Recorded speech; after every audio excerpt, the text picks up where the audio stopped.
लग्नानंतर होईलच प्रेम मालिकेच्या आजच्या भागामध्ये आपण पाहत आहोत प्रेक्षकांनो। खरं तर आज खूपच लेट झालं एपिसोडला।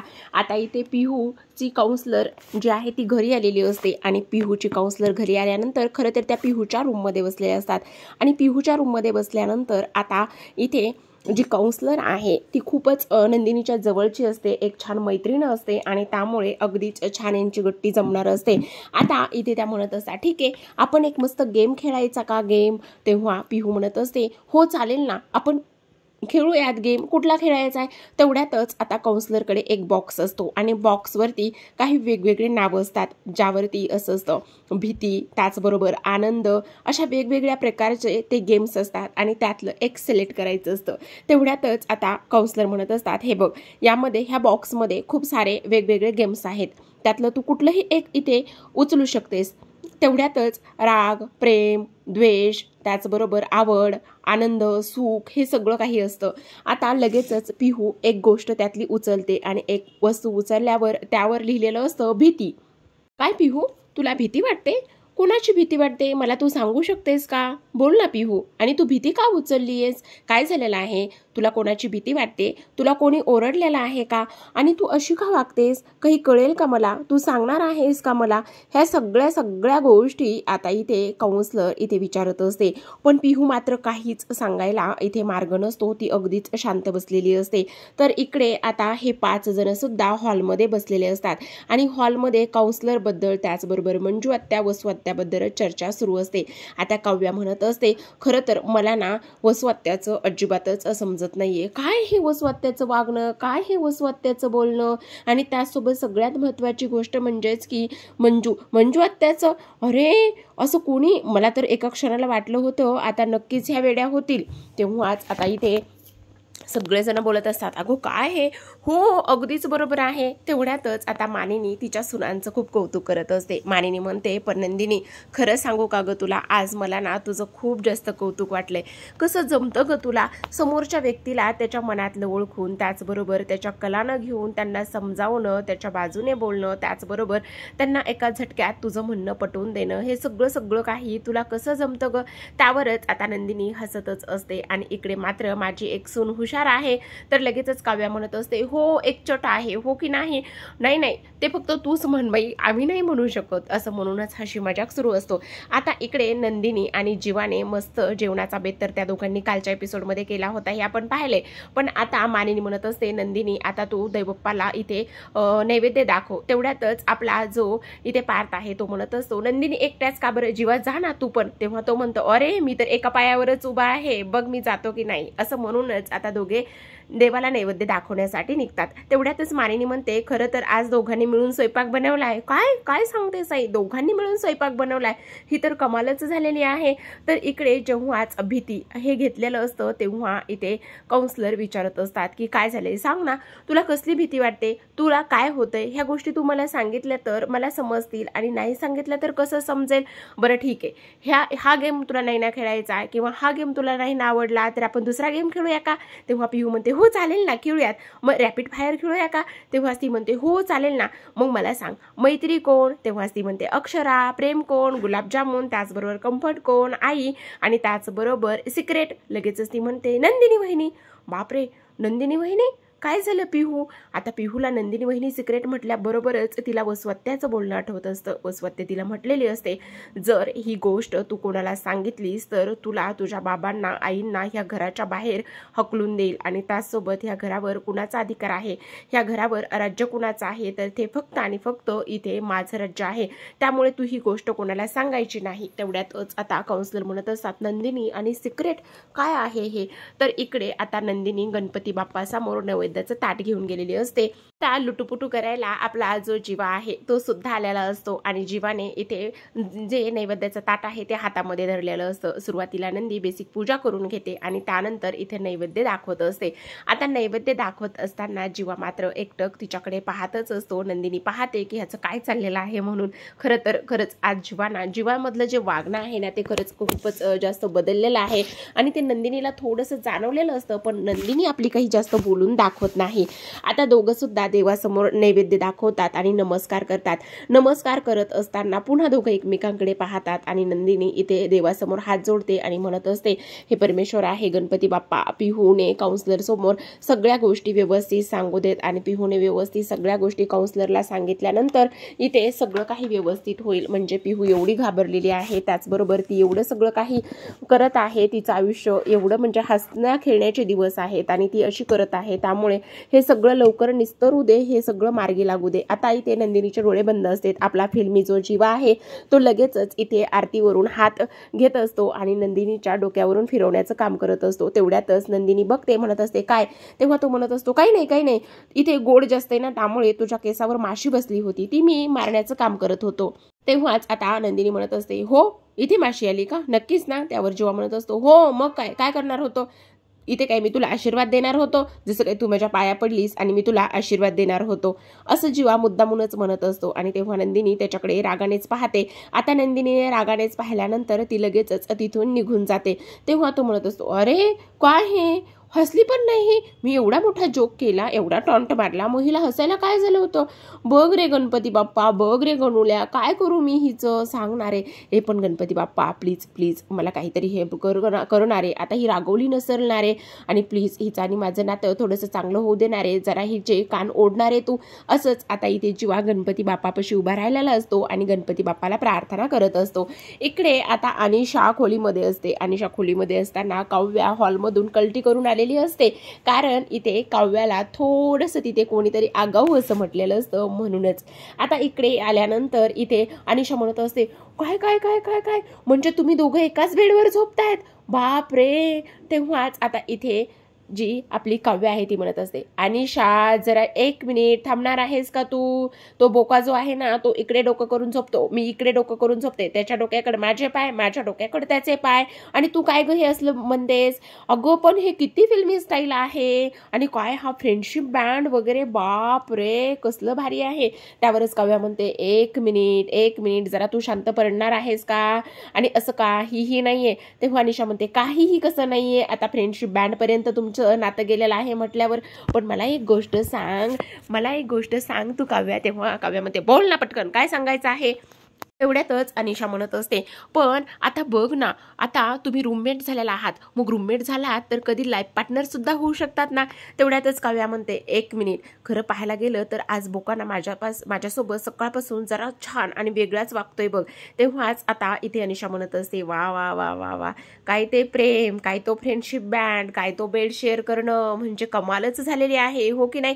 त्यावरच आता काव्या म्हणत असते, जरा थांबतेस का, आता पिहूसाठी काउन्सलर घरामध्ये आलेली आहे, पिहूचं एकदा सगळं काही व्यवस्थित मार्गी लागू देत, आणि सगळं काही व्यवस्थित मार्गी लागल्यावर नंतर मग बघूयात काय करायचं आहे. तर अगं काय करायचं आहे काय, आता बेड शेअर केलाय, फ्रेंडशिप बँड बांधले, मग राहिलंयच कुठे काय. तेव्हाच काव्या म्हणत असते, ए बाई प्लीज अनिशा, तू असं काही नको ना ग बोलूस, प्लीज जरा शांत बस ना ग. पण खरं सांगू का, आज ना बोका जरा वेगळाच आहे बघ.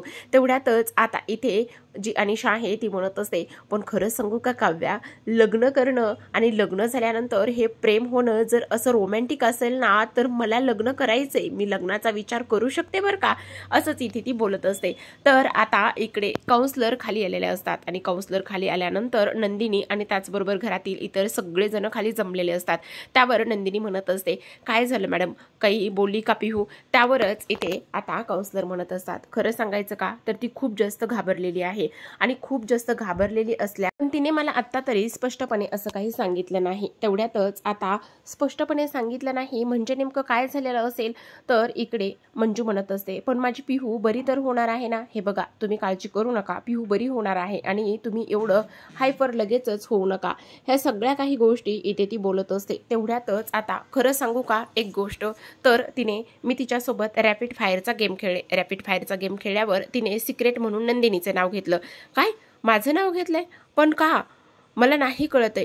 तुला एक गोष्ट सांगू का नंदिनी, खरं सांगायला गेलं तर इथे तू तिचा कम्फर्ट आहेस, आणि तू तिचा कम्फर्ट असल्या कारणाने मला असं वाटतंय की तिने तुला खूपच जास्त इथे जवळचं मानलेलं आहे आणि त्याचसोबत सगळ्यात महत्त्वाची गोष्ट म्हणजेच की सिक्रेट म्हणून तुझं नाव घेतलंय, पण ती सांगायला काही केल्या तयार नाहीये. पण हे सिक्रेट काय आहे काय नाही यासाठी मला 2-3 सेशन्स तरी घ्यावे लागतील आणि जेव्हाच मी ते 2-3 सेशन्स घेईन तेव्हाच इथे मी तिच्याकडून तिच्या मनातलं असलेलं सगळं काही काढून घेईल.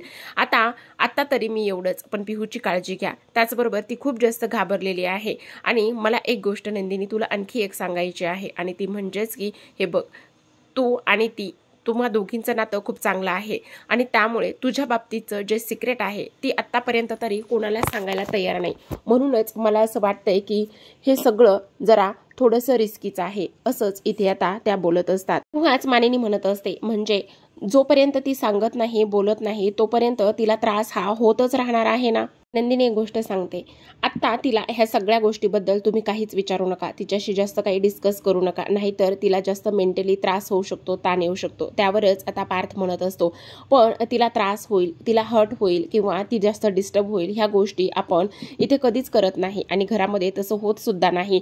तेव्हाच आता इथे त्या म्हणत असतात, हो ते सगळं जरी खरं असलं तरी सुद्धा इथे नंदिनीबद्दल ते सिक्रेट आहे म्हटल्यावर ती एवढ्या सहजासहजी सांगेल असं कधीच होणार नाही.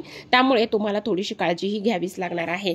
तर इकडे मानिनी म्हणत असते, पण आत्ता तर तिला आम्ही त्या गोष्टीबद्दल काही जास्त बोलणार नाहीत, विचारणार नाहीत. त्यावरच आता त्या म्हणत असतात, हो अगदीच तसं करा, कारण तिला त्रास होणार आहे आणि त्याचसोबत आत्ता जे काही सेशन झालंय किंवा त्याचबरोबर तिचे असणारं जे सिक्रेट आहे ती जी बोलत आहे त्या गोष्टीबद्दल सुद्धा इथे तुम्ही जास्त काही फारसं बोलू सुद्धा नका, तिला काही विचारू सुद्धा नका, असंच इथे आता ते बोलत असतात. आणि त्याचबरोबर इथे खरंच नंदिनी म्हणत असते, खरंच मॅम तुम्ही आलात त्याबद्दल अगदीच तुमचं मनापासून धन्यवाद आणि थँक्यू सुद्धा. तेव्हाच आता त्या म्हणत असतात, हो पण तिची व्यवस्थित आणि चांगली काळजी घेणं हे जास्त गरजेचं आहे, कारण ती मेंटली डिस्टर्ब होऊ नये. त्याचबरोबर इथे तुम्ही जर सतत तिला त्याच गोष्टी इथे जाणून दिल्या किंवा सतत त्याच गोष्टी इथे बोलत राहिलात तर ती आणखीनच जास्त डिस्टर्ब होऊ शकते.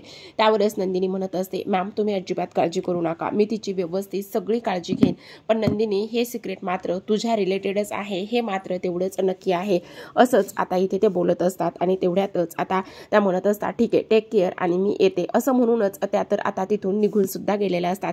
त्या निघून गेल्यानंतर इकडे मात्र आता काउन्सलर निघून गेल्यानंतर नंदिनी त्याच विचारामध्ये असते की सिक्रेट म्हणजे नंदिनी असं का. त्यावर मानिनी म्हणत असते, नंदिनी मला एका गोष्टीचं खूप जास्त विचार येतोय मनामध्ये की काउन्सलर असं का म्हटले असतील आणि पिहूने तुझ्या बाबतीत असं कुठलं सिक्रेट तिला माहिती आहे किंवा पिहूने एवढं काय झालंय की ती एवढी आजारी पडली किंवा एवढ्या भीतीमध्ये गेलेली आहे, असं कुठलं सिक्रेट आहे की त्यामध्ये हे सगळं काही झालेलं आहे. तेवढ्यातच आता इथे रम्याला तर अगदीच आयतं कुलीत इथे मिळालेलं असतं. ती त्याच गोष्टीचा इथे विचार करते आणि लगेचच इथे ती नंदिनी समोर जाऊन उभी राहते आणि लगेचच म्हणत असते, मानिनी मामी अगदीच बरोबर आहे मामी, मला सुद्धा हाच प्रश्न पडला होता की नेमकी पिहूला असं काय झालेलं आहे आणि पिहूला असं हिचं कुठलं सिक्रेट माहिती आहे की ज्यामुळे ती अगदी एवढ्या शॉकमध्ये सुद्धा गेलेली आहे. तेव्हा रम्या म्हणते, काही असं तर नाहीये ना की नंदिनी आपल्या सगळ्यांना दाखवते एक आणि मागे पिहूशी काहीतरी वेगळंच वागते, काय असंच आहे का. तेव्हाच आता जीवा अजिबातच गप्प बसत नाही. जीवा आता इथे समोर येतो आणि म्हणत असतो, रम्या काय बोलतेस, तुला तरी कळतंय का, जरा भान तरी आहे का तुला ह्या सगळ्या गोष्टीचं. तेव्हाच रम्या म्हणत असते, मी फक्त अंदाज बांधलाय जीवा आणि तुला एवढा का त्रास होतोय. मान्य आहे नंदिनी तुझी बायको आहे, पण तरी सुद्धा आपल्याला सगळ्या बाजूनी सगळ्या गोष्टींमध्ये इथे विचार करावाच लागणार आहे ना. त्यामुळे तू एवढा हायपर का होत आहेस, काय झालं जीवा, कारण आता इथे काउन्सलर काय बोलल्यात हे सुद्धा आपल्या सगळ्यांना माहिती आहे ना. मग माहिती असल्या कारणाने आपण त्या बाबतीत त्या सगळ्या गोष्टीमध्ये इथे विचार करायलाच हवा, हो की नाही. आज मानिनी म्हणत असते, रम्या एक मिनिट, तू ह्या सगळ्या गोष्टीचा अजिबातच विचार करू नकोस आणि त्याचबरोबर ज्या काही अँगलने विचार करायचा आहे त्याकरिता आम्ही सगळे आहोत ना.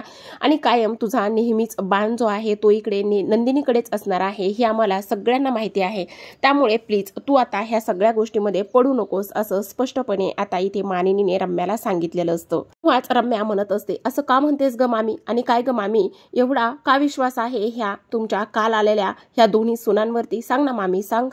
तेव्हाच आता इथे रम्या म्हणत असते, आहा तुम्ही ही एक गोष्ट का विसरताय की काउन्सलरने येऊन काय सांगितलेलं आहे. काउन्सलरने येऊन स्पष्टपणे असं सांगितलेलं आहे की पिहूने सिक्रेट म्हणून इथे नंदिनीचं नाव घेतलेलं आहे, तरी सुद्धा तुम्ही असं का बोलताय. तेवढ्यातच आता पार्थ समोर येतो.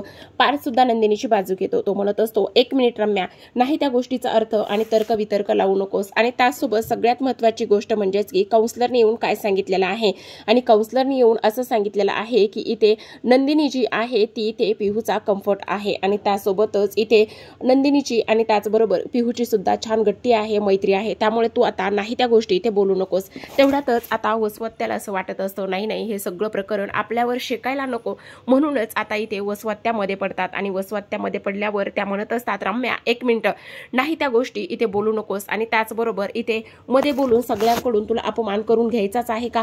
कशाला उगतच नाही त्या गोष्टीमध्ये इथे डोकं घालतेस. तेव्हाच रम्या म्हणत असते, मी विषय वाढवतच नाहीये. तेव्हा वसवत्या म्हणतात, अगं पुन्हा तेच, अगं अशा ठिकाणी बोल ज्या ठिकाणी तू बोललेल्या शब्दांचा मान राखला जाईल. तेव्हाच मानिनी म्हणते, अहो ताई तुम्ही काय बोलताय हे, तुम्ही तिची समजूत घालताय का आमच्याबद्दलच्या बोलण्यावर तिच्या मनामध्ये खतपाणी घालताय, काय चाललंय हे. खरंच काय होत आहे. तुम्हाला असं वाटतं की तुमच्या दोघींच्या सुद्धा शब्दांना या घरामध्ये मान नाही असं वाटतं का तुम्हाला. आणि त्यासोबत सगळ्यात महत्त्वाची गोष्ट म्हणजेच की रम्या नंदिनीबद्दल एवढ्या सगळ्या काही गोष्टी बोलते.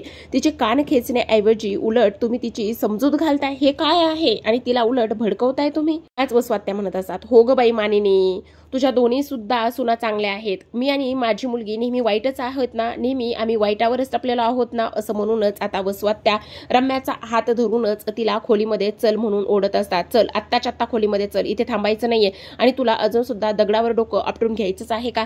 तेवढ्यातच नंदिनी म्हणत असते, 1 मिनिट वसवत्या, रम्या थांब. आता नंदिनी तर बोलायला सुरुवात करत असते. नंदिनी अशी मुलगी आहे जी स्वतःबद्दल काहीच वेगळं आणि वाईट ऐकून घेणारी मुलगी नाही. त्यामुळेच ती म्हणत असते, रम्या मला एक गोष्ट सांग, काउन्सलरच्या बोलण्यावरून तुला असं वाटतंय का की मी पिहूबद्दल वाईट विचार केला असेल किंवा पिहूला माझ्याबद्दल काही सिक्रेट माहिती असेल आणि पिहूला माझ्यामुळे फिट आली असेल, तर मग मला एक गोष्ट सांग, मी असं काय केलेलं असेल की पिहूला माझ्यामुळे फिट आली असेल. तेव्हाच रम्या म्हणत असते, ते मला कसं माहिती असेल नंदिने, आमच्या मागे तू काय करतेस काय नाही ह्या गोष्टी सगळ्या तुलाच माहिती असतील ना, ते मी कसं सांगू शकते. आता हे सगळं बोलल्यावर प्रेक्षकांनो खरंच आता जीवा तर पूर्ण भडकलेला असतो. तो जोरातच म्हणत असतो, इनफ, काय चाललंय रम्या हे. तेव्हाच जीवा असं बोलल्यावर वसवत्या, रम्या त्याचबरोबर घरातील सगळे जण इथे पाहत आणि बघत असतात, ते म्हणजे जीवाकडे. आता इथून पुढे एकही शब्द मी नंदिनीच्या विरोधामध्ये ऐकून घेणार नाही, समजलं तुला. तू काय बोलतेस याचा तरी विचार करतेस का जरा. अगं डोक्यावर पडलीस की काय. अगं सगळ्यात महत्त्वाची गोष्ट म्हणजेच जर नंदिनीने तिला काही केलं असतं, नंदिनीबद्दल तिचं काही सिक्रेट असतं किंवा नंदिनीमुळे तिला काही फिट आल्या असत्या, तर ती नंदिनी जवळ तरी गेली असते का. ह्या गोष्टीचा तरी जरा तू विचार करतेस का. ती तिला घाबरून प्रत्येक वेळी तिच्यापासून दूर पळून गेली असते, ह्या गोष्टीचा तरी तू विचार केलायस का जरा. तेवढ्यातच आता वसवत्याला सगळं काही आठवत असतं. वसवत्याला कशा पद्धतीने पिहू घाबरून पळून जायची ते सगळं काही इथे वसवत्याला आठवत असतं. आता वसवत्याला असं वाटत असतं, प्रेक्षकांनो काय खरं नाही आपलं, आता सगळं प्रकरण आपल्यावर शिकल्याशिवाय राहणार नाही. त्यामुळे काही जरी झालं तरी सुद्धा ह्या रम्याला मात्र इथून हलवलं पाहिजे असाच वसवत्या इथे विचार करत असते. आता वसवत्या म्हणतात, ए बाबा जीवा, आता तू तरी आरडाओरडा आणि घर डोक्यावर घेऊ नकोस. तुम्हा सगळ्यांना माझी रम्या खोटी वाटते ना, तर मी रम्याला चांगलंच खोलीमध्ये नेऊन खडसवते. आणि तुमची नंदिनी तुम्हाला चांगलीच धुतल्या तांदळासारखी वाटते ना, तर मग बसा तिला कुरवाळतच. ए तू ग रम्या, आता एक शब्द जरी तोंडातून काढलास ना तर माझ्या एवढं वाईट काहीच नसेल. चल चल गपचूप रूम मध्ये चल, समजलं तुला. ह्यांना बसू दे, त्या नंदिनीला कुरवाळतच. असं म्हणूनच आता वसवत्या इथे रम्याला घेतात आणि रम्याला घेऊनच त्या खोलीमध्ये जायला निघालेल्या असतात.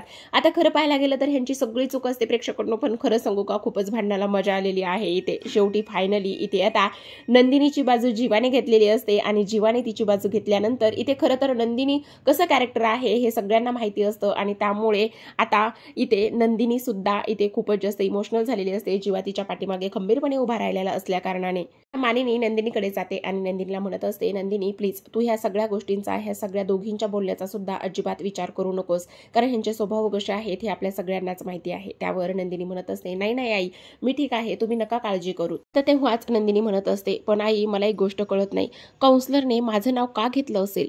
असं कुठलं सिक्रेट आहे जे फक्त आणि फक्त इथे माझ्याशीच कनेक्ट आहे. असं म्हटल्यानंतर इथे वसवत्याची तर चांगलीच फाटलेली असते. प्रेक्षकांनो आजच्या भागामध्ये एवढंच. उद्याचा भाग तर खूपच धमाकेदार आणि इंटरेस्टिंग होणार आहे। त्याकरिता तुम्ही या व्हिडिओला लाईक करा, चॅनलला सबस्क्राईब करा आणि पुढील भाग नक्कीच एन्जॉय करा। तर पुढील भागामध्ये आपण पाहत आहोत हे आता अनिशा आणि काव्या त्यांच्या खोलीमध्ये असतात। अनिशा म्हणत असते काय ही काव्याची रूम आहे ना, तेव्हाच आता इथे पार्थ म्हणत असतो हो ही काव्याची रूम आहे। त्यावर लगेचच तो टोन बदलतो, म्हणत असतो काय काय काय चाललंय, काय ही काव्याची नाही ही माझी रूम आहे माझी, आणि ह्या काव्याने या रूमवरती कब्जा केलेला आहे असं म्हणता क्षणी काव्याने मात्र अगदीच डोळे वटारूनच त्याच्याकडे पाहिलेलं असतं। तर इकडे आता दुसऱ्या बाजूला नंदिनी इकडे वसुआत्याकडे गेलेली असते आणि नंदिनी वसुआत्याकडे गेल्यानंतर ती म्हणत असते वसुआत्या मला एक गोष्ट सांगा, जेव्हा जेव्हा तुम्हाला इथे पिहू पाहते तेव्हा तेव्हा ती तुम्हाला एवढी का घाबरते बरं। तर इकडे आता दुसऱ्या बाजूला शेवटी नंदिनीने ते सिक्रेट शोधून काढलेलं असतं। पिहूकडे गेल्यानंतर पिहूने रडत रडत नंदिनीला सगळं काही सांगितलेलं असतं आणि ती म्हटलेली असते की वसुआत्याने वसुमावशीने मला वॉर्निंग दिली होती की मी तुला आणि त्यासोबत तुझ्या आईबाबांना ह्या घरातून बाहेर काढून टाकेल, कारण तुझं सिक्रेट मला माहिती आहे। तुला एक गोष्ट सांगू का नंदिनी वहिनी, तुला तुझ्या लग्नातून गायब करण्यामागे इथे वसुमावशी आहे। दीपक दादाच्या मदतीने तिने तुला त्या लग्नातून गायब केलं हे मी सगळं ऐकलं होतं आणि मी ऐकल्यामुळे इथे वसुमावशीने मला इथे इथे ब्लॅकमेल केलं होतं, त्याचबरोबर मला वॉर्निंग दिली होती आणि त्यामुळे मी तुला ही गोष्ट सांगू शकले नाही। आता एवढा मोठा धक्कादायक खुलासा इथे नंदिनी समोर झाल्यामुळे मात्र आता पुढे काय होईल हे पाहणं खूपच रंजक आणि इंटरेस्टिंग असतं।